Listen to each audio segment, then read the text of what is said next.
Hello and welcome to online Adda for study one step for learning. दोस्तों स्वागत है आप सभी का। इस वीडियो में हम बात करें बीएड वर्सेस बीटीसी मामले पर बीएड छात्रों के लिए सुप्रीम कोर्ट से बड़ी अपडेट के बारे में, यानी कि बीएड की प्राइमरी शिक्षक भर्ती के अंदर वैलिडिटी को लेकर, जिसके संबंध में जानकारी सीनियर मोस्ट एडवोकेट के माध्यम से दी गई है, जो कि सुप्रीम कोर्ट ऑफ इंडिया के हैं। डिटेल में बात करते हैं। चैनल को सब्सक्राइब करके बेल आइकन को दबा लें, जिससे कि आपको सही और सटीक जानकारी सबसे पहले मिलती रहे।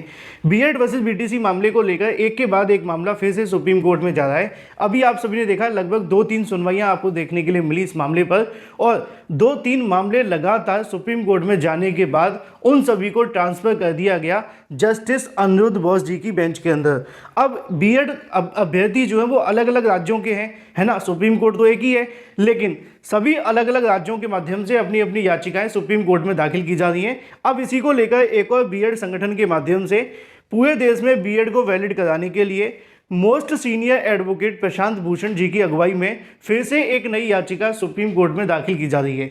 इतनी याचिकाएं दाखिल होने के बाद में निश्चित तौर पर सुप्रीम कोर्ट ऑफ इंडिया में इस मामले पर एक फाइनल जजमेंट अब देने की आवश्यकता है, क्योंकि बार बार अभ्यर्थी इस मामले पर याचिका दाखिल कर रहे हैं। तो इससे कहीं ना कहीं बीएड करने वाले अभ्यर्थियों के अंदर उम्मीद भी जग रही है, तो वहीं दूसरी तरफ निराशा भी हाथ लगती है जब कोर्ट के माध्यम से कोई भी आदेश उनके पक्ष में नहीं दिया जाता। तो लेकिन जो जानकारी है वही मैं आप सभी को दे सकता हूं। जानकारी ये है कि एक बार फिर से अभ्यर्थियों के माध्यम से सुप्रीम कोर्ट ऑफ इंडिया में प्रशांत भूषण जी की अगुवाई में और भी कई मोस्ट सीनियर एडवोकेट जो हैं उनको हायर करके एक नई याचिका दाखिल की जा रही है, जिसमें बीएड को पूरे देश में वैलिड कराए जाने की मांग की गई है। देखना ये होगा कि जो पहले से 2 याचिकाएं दाखिल की गई हैं उन पर तो अभी आप जानते हैं कि ट्रांसफर कर दिया गया है, चाहे वो बीएड का मामला हो, वेस्ट बंगाल का हो, या एक और जो याचिका हाल ही में 13 तारीख को देखने के लिए मिली थी।